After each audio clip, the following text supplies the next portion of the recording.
বেরাদার আর ইসলাম। কিন্তু আমিনা বলেন যে আমার নবী আমার কোলে এসেছিলেন জান্নাতি পোশাক পরিহিত অবস্থায়। এ বেরাদার একটু চিন্তা করবেন, একটু ভেবে দেখবেন, আপনাদের আমাদের দেহ থেকে যে ঘাম বের হয়, এ ঘামের খুশবু হয় না দুর্গন্ধ হয়? সুগন্ধ হয় না দুর্গন্ধ হয়? একটু জোরে বলেন না। দুর্গন্ধ হয়। বলবি বলেন, মাওলানা বলেন, পীরসা বলেন, পীরজাদা বলেন, আপনাদের আমাদের দেহ থেকে যে ঘাম বের হয় সে ঘাম দুর্গন্ধ নয়, তার দুর্গন্ধ ছড়ায়। কিন্তু নবী মুস্তাফার দেহ থেকে যে পাসিনা বের হতো, ঘাম বের হতো, এ বেরাদার আল ইসলাম মতির মতো চমকাতো। আর নবীর পাসিনা থেকে মাসকান অপেক্ষা বেশি খুশবু পাওয়া যেত। হযরত নুমান বিন সাবিত অর্থাৎ ইমামে আজম আবু হানিফা আলাইহি রাহমা ওয়া রিদওয়ানের আমরা মুকাল্লিদ, মান্যকারী, অনুসারী। এই জন্য আমাদেরকে বলা হয় সুন্নি হানাফি। আমরা গর্বিত, আমরা আনন্দিত। কেউ যদি আমাদেরকে বলে সুন্নি হানাফি, তো আমরা কারো উপরে রাগ করি না, অসন্তুষ্ট হয় না, নারাজ হই না, বেজার হয়। কেউ যদি বলে আপনাকে আমাকে সুন্নি হানাফি, তা আপনি তার উপরে রাগ করবেন, নারাজ হবেন, অসন্তুষ্ট হবেন, বেজার হবেন না, বরং আনন্দিত। কোন মানুষ যদি সকাল থেকে সন্ধ্যা পর্যন্ত 100 দানার একটি তসবিহ নিয়ে যদি বলে সুন্নি হানাফি, সুন্নি হানাফি, তো আমরা কেউ রাগ করব না।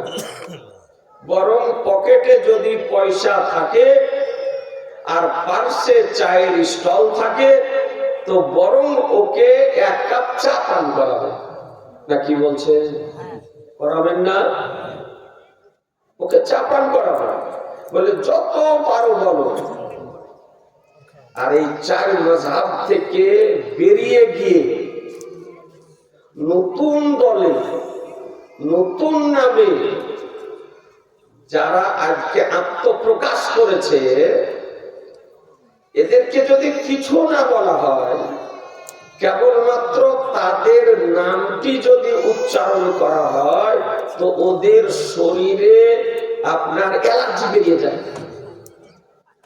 কিছু বললেন না, কেবলমাত্র ওর নামটা উচ্চারণ করলেন। এই নাম উচ্চারণ করলে শরীরে অ্যালার্জি বেরিয়ে যায়। তারা রাগ করে, নারাজ হয়ে যায়, অসন্তুষ্ট হয়। কেন? যেমন ওয়াহাবিকে যদি ওয়াহাবি বলে, দেওবন্দিকে যদি দেওবন্দি বলে, তাবলিগি জামাতকে যদি তাবলিগি জামাত বলে, জামাতে ইসলামীকে যদি জামাত ইসলামী বলে, কাদিয়ানীকে যদি কাদিয়ানী বলে, আহলে হাদিসদেরকে যদি আহলে হাদিস বলেন, তো ও আর সভাতে বসবে না, সঙ্গে সঙ্গে আপনার উঠে যাবে, বলে তোমাদের মৌলবি গালি দিল, তোমাদের মৌলবি গালি দেয়, অথচ কিছু বলা হয়নি, কেবল নামটি বলা হয়েছে। এই নাম বলা সহ্য করতে পারে না, মানে দাল মে কুছ কালা হ্যায়, দাল মে কুছ কালা হ্যায়, তার মানে মালটিতে ভেজাল আছে। না কি বলছেন? এই মালটিতে ভেজাল আছে, ভেজাল। এই জন্য নাম বলাটি ও সহ্য করতে পারে না। আজিজানে মুহতারাম, আলহামদুলিল্লাহ আমরা আহলুস সুন্নাত ওয়াল জামাতের ব্যক্তি, পীর ওলি আউলিয়া বুজুর্গানে দ্বীনদেরকে মান্যকারী ব্যক্তি। আপনাদের গ্রামে আমি একাধিকবার আমার আশা হচ্ছে, আমি জানি এই গ্রামের প্রায় মানুষ, অধিকাংশ মানুষ পীরে তারিকাত, রাহবার শরিয়াত, মুর্শিদে বারহাট, ওলিয়ে কাবিল হযরত মাওলানা শাহ সুফি মোহাম্মদ আলিউদ্দিন নকশবন্দি ওরাহানি রহমাতুল্লাহ আলাইহির দরবার শরীফ আপনারা যান, ওরস শরীফে যান, ওরস শরীফে চাঁদা দেন। আমরা পীর ওলিয়া উলিয়া বুজুর্গানের দিনদেরকে মান্যকারী ব্যক্তি। আজিজারে মোহতারাম, আজকে বর্তমান সময় এক শ্রেণীর নামধারী বক্তা তথা কথিত আজহারি, তথা কথিত শাইখ, তথা কথিত নামধারী কিছু মৌলানা বেরিয়েছে সোশ্যাল মিডিয়াতে আদা জল খেয়ে আজকে আমাদের মহানবী সাল্লাল্লাহু তাআলা আলাইহি ওয়াসাল্লামকে সাধারণ মানবের কাঠ গড়াতে দাঁড় করার মানুষে ভাবতে অবাক লাগে যে নবীকে আল্লাহ নিষ্পাপ করে, মাসুম করে, বেগুনাহ করে, ত্রুটিহীন করে, ত্রুটি মুক্ত করে, অতুলনীয় করে, উদাহরণহীন করে, নিজ নূর হতে তৈরি করে, নূর এবং মানবের সমষ্টিতে সমন্বয়ে একাত্রিতকরণে আজকে মহামানব করে 570 অথবা 571 খ্রিস্টাব্দে 20 এপ্রিল অথবা 22 এপ্রিল হাশমি কুরাইশি হেজাজি বংশে মক্কাতুল মুকাররমার সরজমিনে হযরত আব্দুল্লাহ রাদিয়াল্লাহু তাআলা আনহুর গৃহে মা আমিনা রাদিয়াল্লাহু তাআলা আনহার কোলে সুবহে সাদিকের সময় 12 রবিউল আউয়াল সোমবারের দিন সর্বশেষে সর্বশ্রেষ্ঠ করে পৃথিবীতে প্রেরণ করেছেন। এই নবীর কোন জীবনের ত্রুটি আছে? একটু কথা বলতে হবে। আপনারা কিছু বলবেন, আমি কিছু বলবো, একটু মিলে জুলে একটু আলোচনা করব। এই নবীর জীবনে কোনদিন কোন ভুল করেছেন? জি, ভুল করেননি। নবী নিষ্পাপ, মাসুম। যে নবীর চরিত্রে বিন্দু পরিমাণ কোন ব্যক্তি গুনার দাগ দেখাতে পারে না, আজ সেই নবীর মহান ব্যক্তিত্বকে নিয়ে এমন অশোভনীয় শব্দ, অশালীন মন্তব্য, কুরুচিকর মন্তব্য, বিরূপ মন্তব্য আজকে সোশ্যাল মিডিয়াতে করা হচ্ছে। কোন ব্যক্তি নবীকে বলতেছে সাংবাদিক, কেউ বলতেছে যে নবী ছিলেন কাউবয়, রাখাল, নাউজুবিল্লাহ।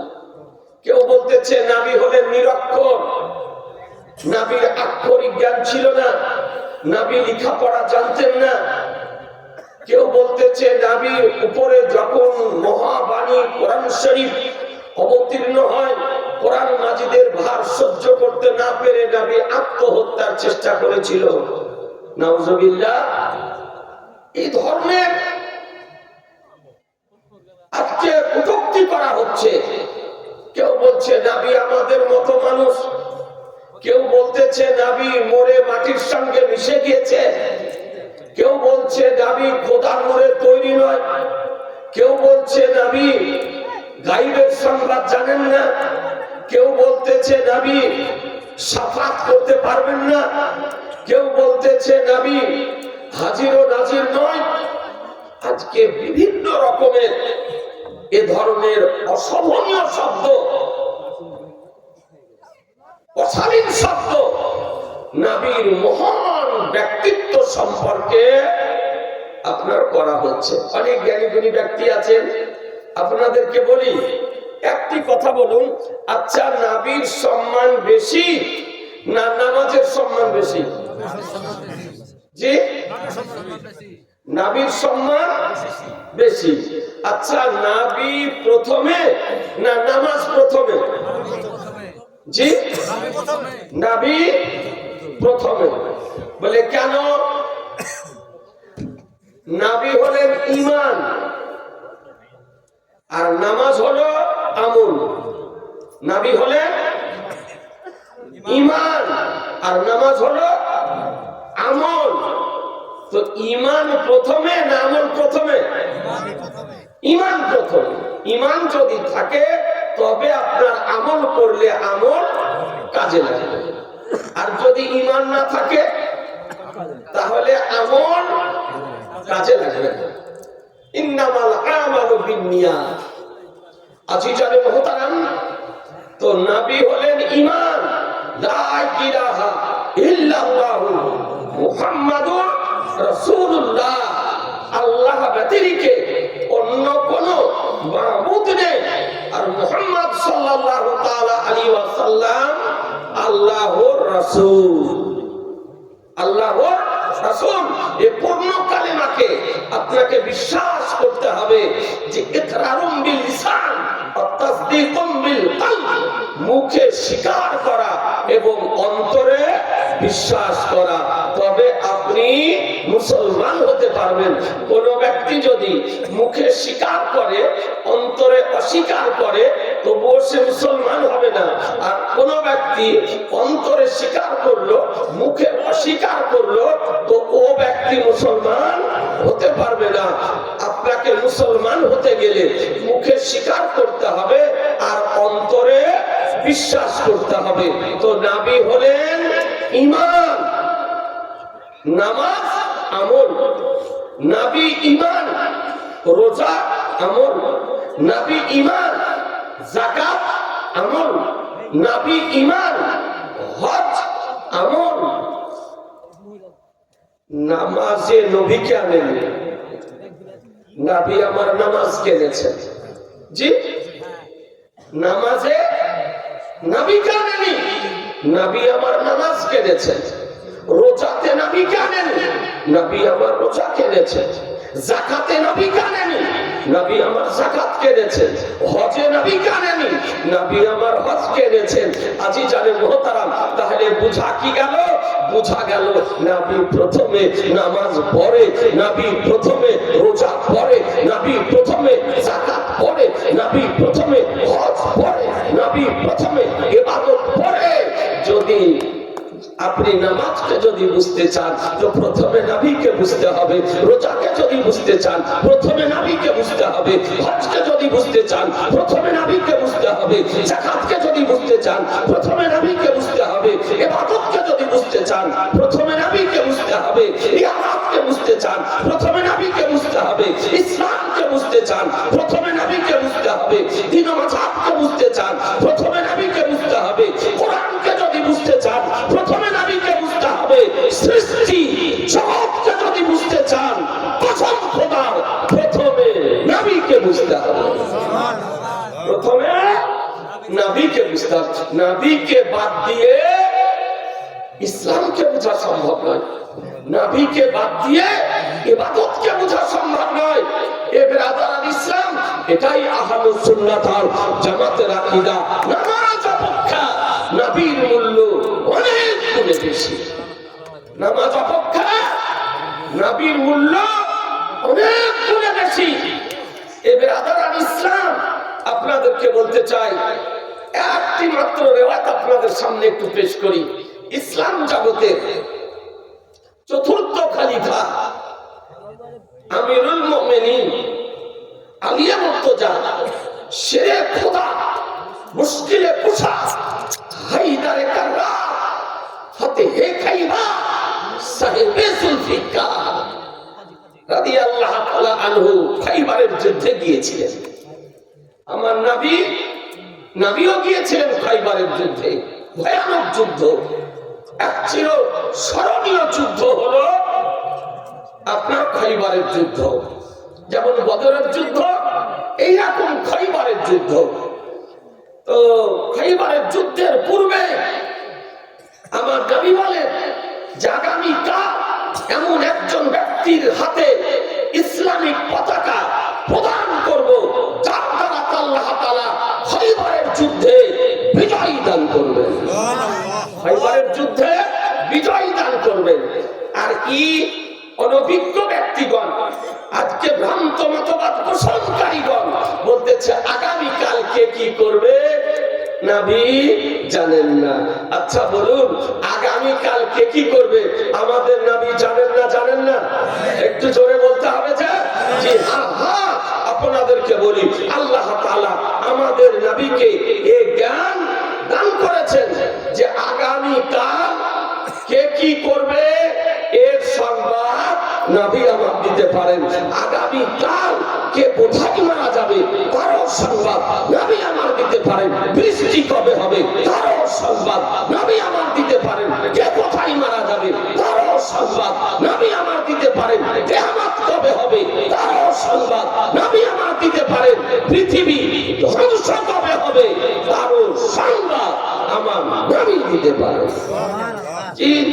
আমার নবী বলেন আগামীকাল আমি ইসলামিক পতাকা এমন ব্যক্তির হাতে প্রদান করব, যার দ্বারাতে আল্লাহ তাআলা খৈবরের ময়দানে খৈবরের যুদ্ধে বিজয় দান করবেন।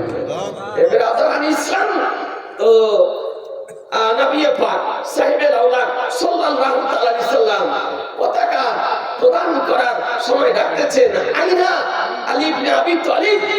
আলী ইবনে আবি তালিব কোথায়? বলে লাব্বাইক ইয়া রাসূলুল্লাহ। উপস্থিত আলী মুর্তজা রাদিয়াল্লাহু তাআলা ওই সময়তে চোখ উঠেছিল, চোখে ব্যথা ছিল। তো সাহাবায়ে কিরামগণ বললেন ইয়া রাসূলুল্লাহ, আলী রাদিয়াল্লাহু তাআলার চোখে চোখ উঠেছে, চোখে ব্যথা, বলে আলীকে ডাকো। আলী রাদিয়াল্লাহু তাআলা উপস্থিত হলেন। তো নবী আমার মুখের লালা মোবারক নিয়ে আলী রাদিয়াল্লাহু তাআলার চোখে লাগিয়ে দিলেন। আলী রাদিয়াল্লাহু তাআলা বলেন সঙ্গে সঙ্গে আমার চোখ ভালো হয়ে গিয়েছিল, সঙ্গে সঙ্গে চোখ ভালো হয়ে গেল। আমার নবী আজকে ইসলামিক পতাকা আলী মুর্তজা রাদিয়াল্লাহু তাআলার হাতে দিলেন। খৈবরের যুদ্ধে যুদ্ধ আরম্ভ হলো।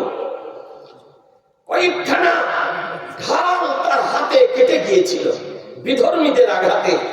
খৈবরের যে ফাটক ছিল, যে আপনার দরজা প্রবেশ করার এত ওজন ভার ছিল, এই দুর্গের ফাটক আপনার তারিখের কিতাবে বর্ণিত হয়েছে যে 40 জন শক্তিশালী মানুষ একে নড়াতে পারত না, এত ওজন ভার ছিল আপনার ওই দুর্গের ফাটক।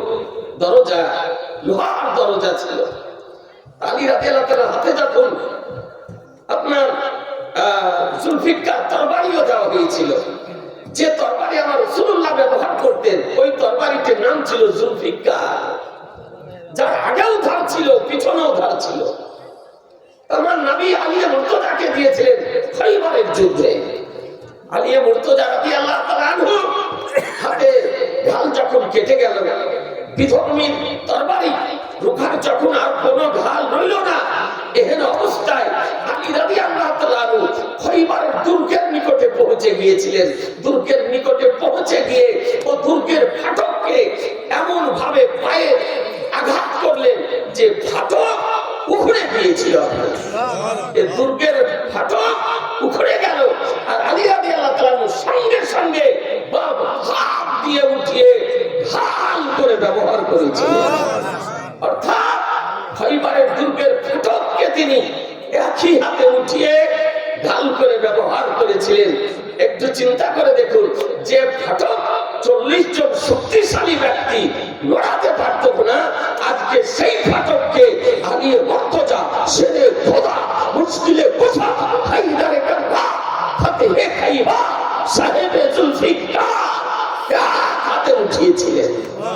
আল্লাহ তাআলা তার দ্বারাতে খৈবরে বিজয় দান করলেন।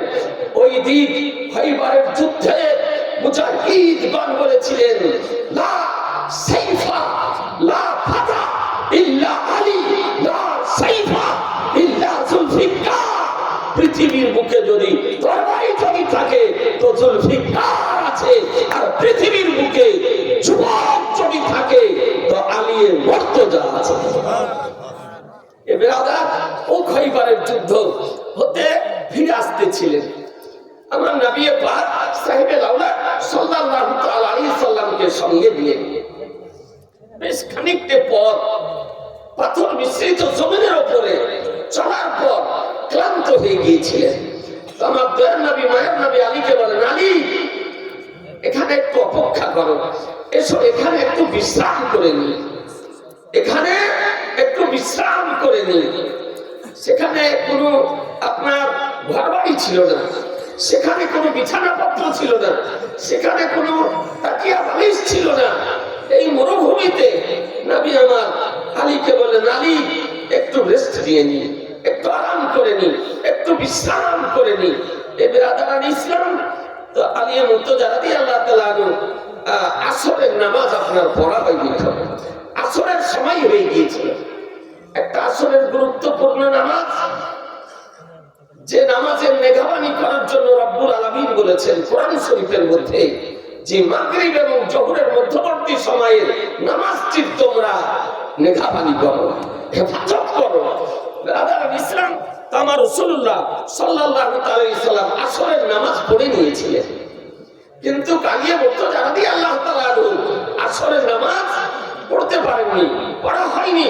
নবীর হুকুম সঙ্গে সঙ্গে আলী মুর্তজা দাঁড়িয়ে গেলেন, বসে গেলেন, আজকে পাকে বিছিয়ে দিলেন। আর আমার রাসূলুল্লাহ সাল্লাল্লাহু আলাইহি ওয়াসাল্লাম আলী রাদিয়াল্লাহু তাআলা কোলের উপরে, রানের উপরে পবিত্র মস্তক রেখে আরাম করতেছেন মুসলমান। আলী মুর্তজা আমার নবীকে নিয়ে আরাম করাতেছেন, নবী আমার চোখ বন্ধ করে আরাম করতেছেন। আপনারা জানেন যে আপনারা আমরা যখন ঘুমাই তা আমাদের চোখ ঘুমায়, দিল ঘুমায়, চোখ বন্ধ থাকে, দিল ঘুমিয়ে যায়। এ বেরাদার এই জন্য মশলা হলো যে আপনি আমি কোন ব্যক্তি ঘুমিয়ে যদি যায় বা ঘুমিয়ে যান তো সঙ্গে সঙ্গে ওযু নষ্ট হয়ে যাবে, ওযু নষ্ট হয়ে যাবে। মুলবি বলেন, মাওলানা বলেন, পীর সাহেব বলেন, পীরজাদা বলেন, ঘুমিয়ে যদি যায় তো ওযু নষ্ট হয়ে যাবে। কিন্তু নবী যদি ঘুমান, নবী যদি আরাম করেন তো নবী ঘুম ওযু ভঙ্গের কারণ নয়, ওযু ভঙ্গ হয় না। কেন? বলে নবীগণ জাগ্রত অবস্থায় যেমন বুঝতে পারেন, ঘুমন্ত অবস্থাতেও তেমনই বুঝতে পারেন। এই জন্য নবীর জন্য ঘুম ওযু ভঙ্গের কারণ নয়।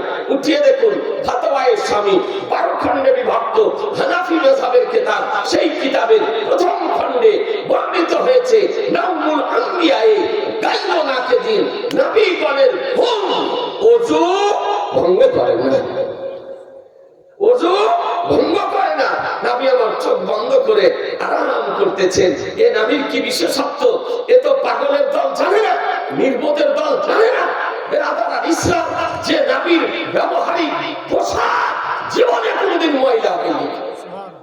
নবী আমার যে পোশাক ব্যবহার করতেন, জুব্বা বলেন, কুব্বা বলেন, টুপি বলেন, পাগড়ি বলেন, কুর্তা বলেন, তমাম লুঙ্গি বলেন, রুমাল বলেন, যে পোশাক নবী আমার ব্যবহার করতেন জীবনে কোনোদিন ময়লা হয়নি। যে নবী আমার পোশাক ব্যবহার করতেন ওই পোশাকে কোনোদিন মাছিও বসেনি, মশাও বসেনি। নবীর শরীরে কোনোদিন মাছি মশা বসতো না। আপনাদের আমাদের হাই উঠে, নবীর জীবনে কোনোদিন হাই উঠেনি। এবার আল্লাহ তাআলা তাকে এই সমস্ত কিছু থেকে হেফাজত করে রেখেছিলেন। আপনাদের আমাদের আজকে বেরাদার যে শরীরে মস্তকে উকুন হয়, হয় না? অনেক মানুষের হয় না? যে হয়, নবীর চোখ মোবারকে জীবনে কোনোদিন উকুন হয়নি।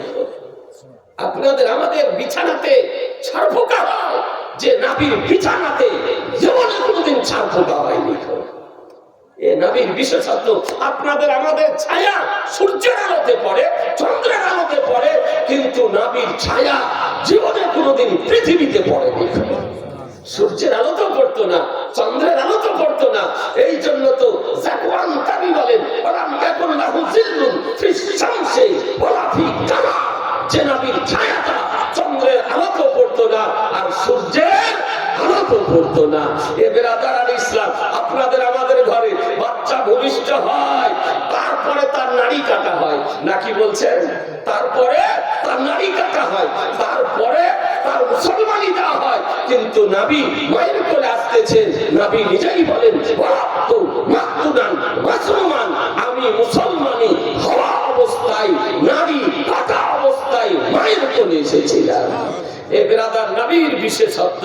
আপনাদেরকে বলি, আপনাদের আমাদের ঘরে বাচ্চা ভূমিষ্ঠ হয়, শরীরে নাপাক লেগে থাকে, চোখে বলেন, নাকে বলেন, মুখে বলেন, কানে বলেন, শরীরে বলেন, নাপাক পানি জল লেগে থাকে না?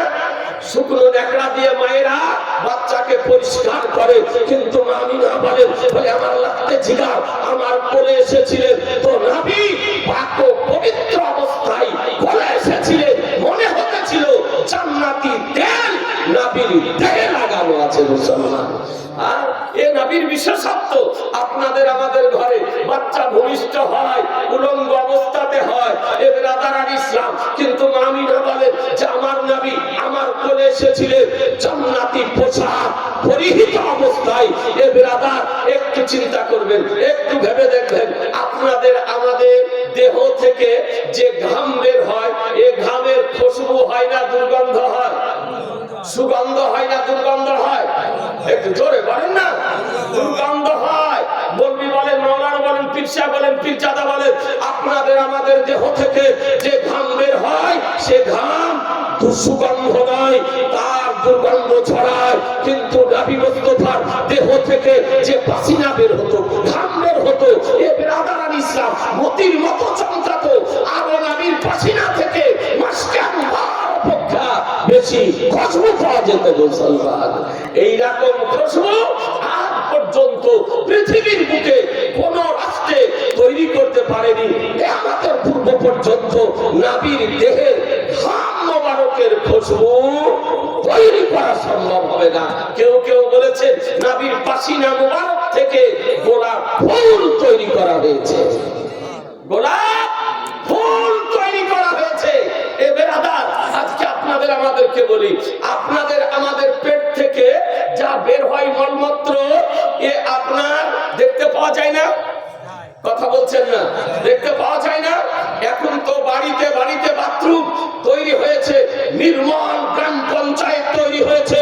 কিন্তু তার থেকে 20 বছর পূর্বে ফিরে যান, যে মানুষের বাড়িতে বাথরুম ছিল না, মাঠে ঘাটে মানুষ মাইনাস করতো, নাকি বলছেন? মাঠে ঘাটে করতো না? আর বর্ষার সময় যদি পাটের জমিতে নামতে না পারতো তো রাস্তার উপরে ক্লিয়ার করতো। আর রাস্তার উপরে ক্লিয়ার করলে বৃষ্টি যদি না হতো তো 2-3 দিন ট্রাফিকের মতন দাঁড়িয়ে থাকতো, ট্রাফিকেরও কাজ করতো। হে মুসলমান, আজকে আপনাদের আমাদের আজকে পেট থেকে যে মালপত্র বের হয় তা দেখা যায়, কিন্তু মাইশা সিদ্দিকা রাদিয়াল্লাহু তাআলা বলেন আমার নবীর পেট মোবারক থেকে কি বের হতো জীবনে কেউ কোনোদিন দেখেনি, কেউ কোনোদিন দেখেনি।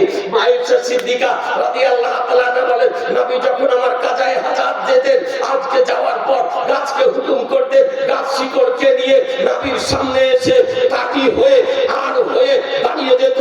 আর আমার নবী সেখানে বসে কাজায়ে হাজাত সমাপ্ত করার পর সেখান থেকে উঠে আসতেন।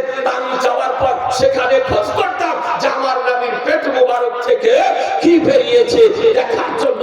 তো মাইশা সিদ্দিকা রাদিয়াল্লাহু তাআলা বলেন সেখানে গিয়ে কিছুই দেখতে পেতাম না, কেবলমাত্র মৃগ নাভির মতন খুশবু ভেসে আসতো।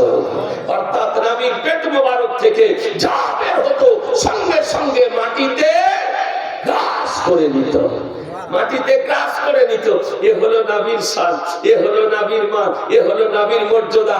এ বেরাদার, আলী মুর্তজা শেরে খোদা রাদিয়াল্লাহু তাআলা আমার নবীকে কোলে নিয়ে আরাম করাতেছেন। আলীর কোলের উপরে নবী আমার পবিত্র মস্তক দিয়ে আরাম করতেছেন। সূর্য আপন গতিতে চলতেছে, একবার সূর্যের দিকে তাকান, একবার নবীর নূরময় চেহারা, জ্যোতির্ময় চেহারার দিকে লক্ষ্য করেন, যে নবীর চেহারার নিকটে পূর্ণিমার চাঁদ ফেল হয়ে যায়। ও নবীর চেহারার দিকে দেখতেছেন, নবীর চেহারার দিকে দেখতেছেন, আর ওই লাল বর্ণ সূর্যের দিকে দেখতেছেন। সূর্য আপন গতিতে চলতেছে, সূর্যের গতি কেউ বন্ধ করতে পারে না। পারবে কোন এইরকম বৈজ্ঞানিক কোন ব্যক্তি সূর্যের গতিকে বন্ধ একটু হ্যাঁ হ্যাঁ নবী যদি চান তো নবী আমার সূর্যের দিকে ইশারা যদি করে দেন, কসম খোদা সূর্যের গতি বন্ধ হয়ে যায়। সূর্যের গতি বন্ধ হয়ে যায়। আপনাদেরকে বলতে চাই, সূর্য আপন গতিতে গিয়ে আজকে দৃষ্টি আড়াল হয়ে গেল, অস্তমিত হলো, আর আলীর আসরের নামাজ পড়া হয়নি। একটু চিন্তা করে দেখবেন, এবার আবার ইসলাম শরীয়তের আইন বলতেছিল, আলী নামাজের সময় হয়েছে, নামাজ পড়ে নাও, নামাজের টাইম হয়েছে, নামাজ পড়ে নাও। কিন্তু আলীকে বাধা দিল নামাজ পড়তে।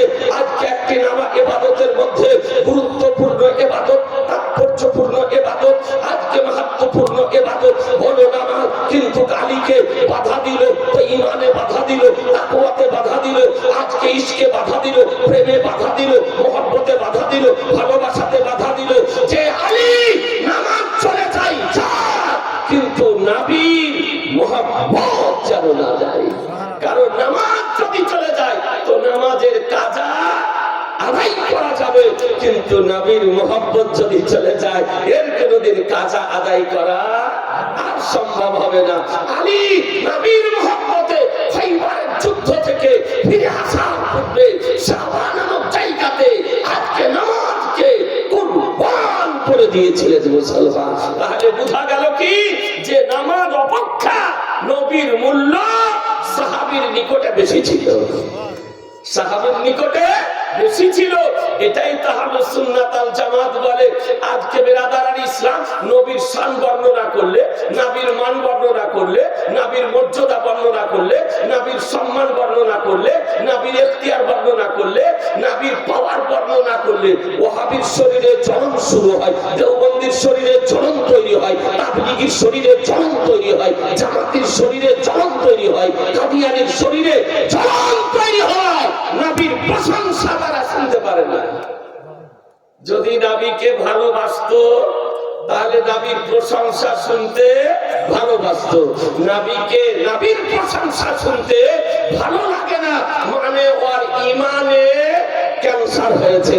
এবার আদারান ইসলাম আপনাদেরকে বলতে চাই, জেনে নিতে হবে যে এরা নবীর পক্ষের লোক নয়। এই জন্য নবীর প্রশংসা শুনলে তাদের কলিজাতে আঘাত লাগে, কলিজাতে আঘাত লাগে। হ্যাঁ হ্যাঁ এ বেরাদার, নবী আমার ঘুমন্ত অবস্থা তো যা বুঝতে পারে, জাগ্রত অবস্থা তো তাই বুঝতে পারেন। আলীর ইমতিহান চলতেছে, পরীক্ষা চলতেছে, আজমাইশ চলতেছে, যে আলী নামাজকে বেশি ভালোবাসে না আমাকে বেশি ভালোবাসে, আমাকে ভালোবাসে বেশি না নামাজকে বেশি ভালোবাসে।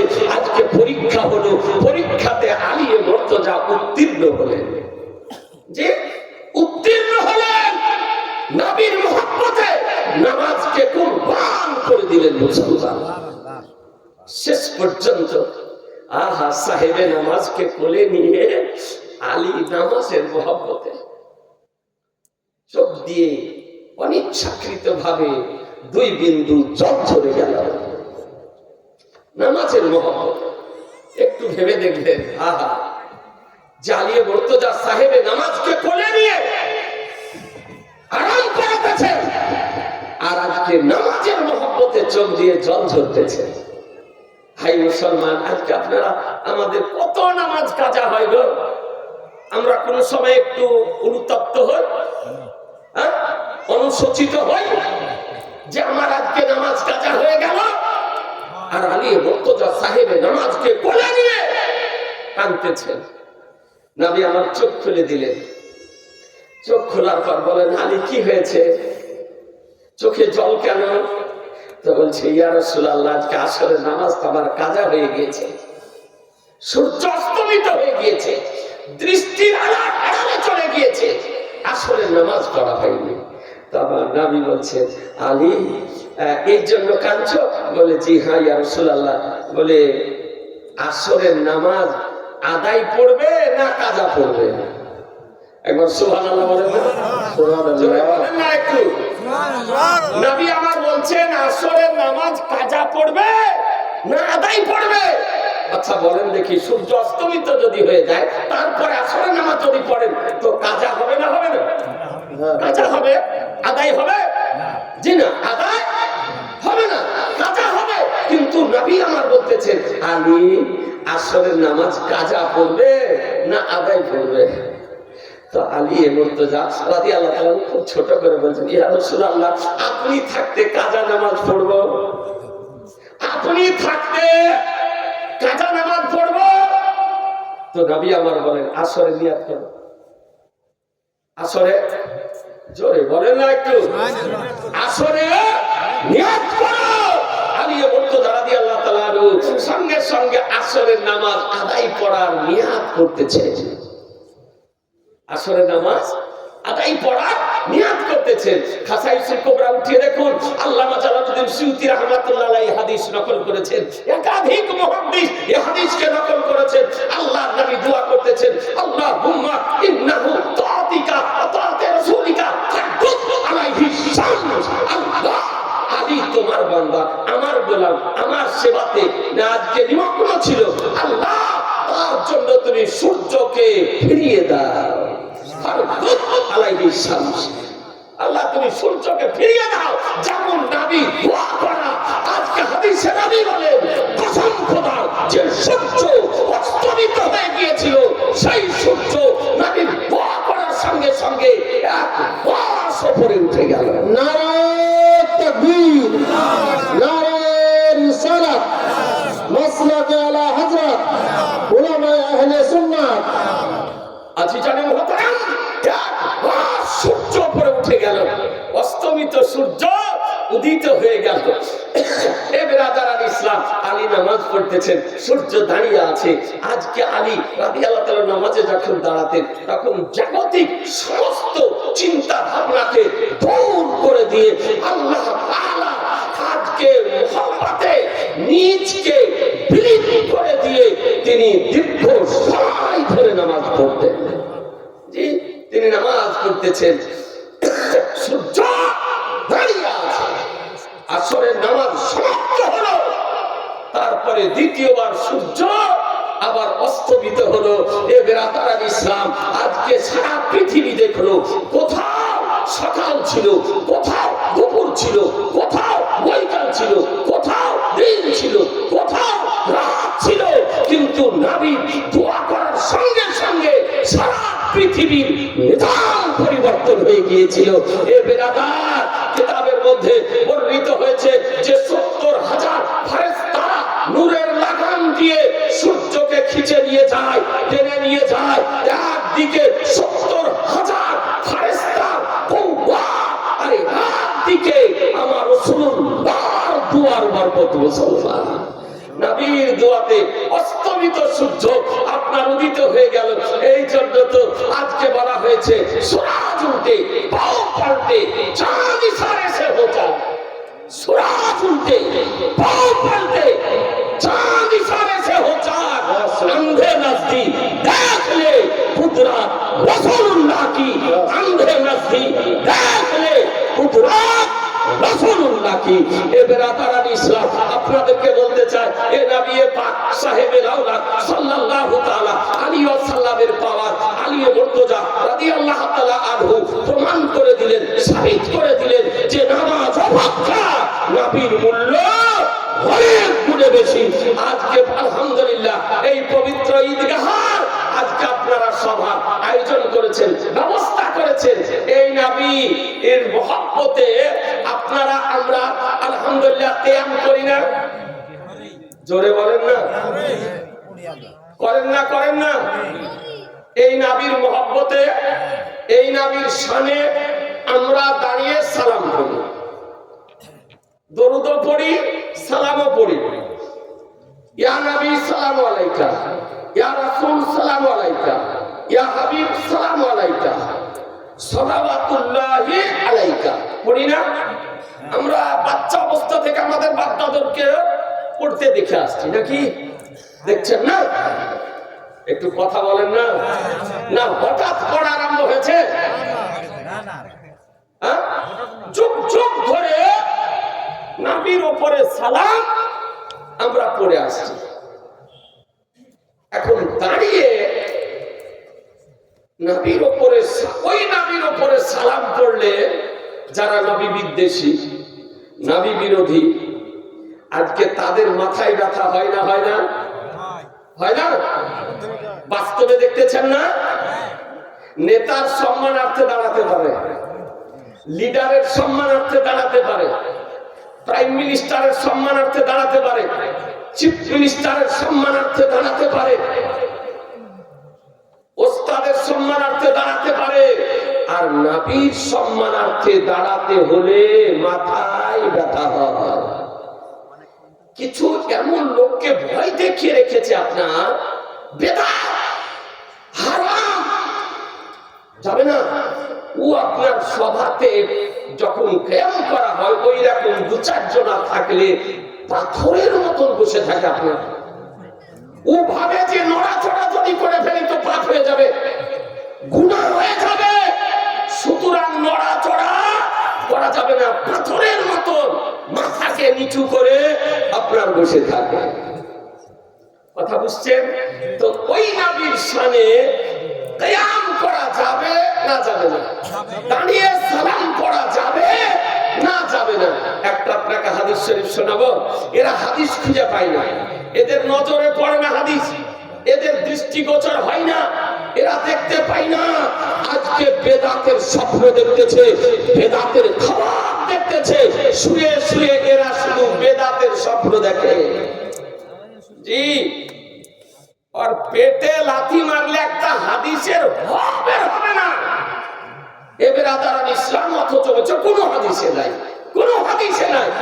একটা আপনাকে হাদিস শরীফ দেখায় যে হাদিস শরীফে আছে না, না একটা হাদিস দেখাবো। এই নির্জন রাত্রিকালে হেনা করছেন না যে ইমানটা যেন আপনার মজবুত থাকে। এবার আদারান ইসলাম বেশি নয়, একটি মাত্র আপনাদেরকে হাদিস শরীফ দেখায় যে কোন হাদিসে আছে এই ঈদগাহের জন্য একটা ভাই 1100 টাকা দিতে পারবেন।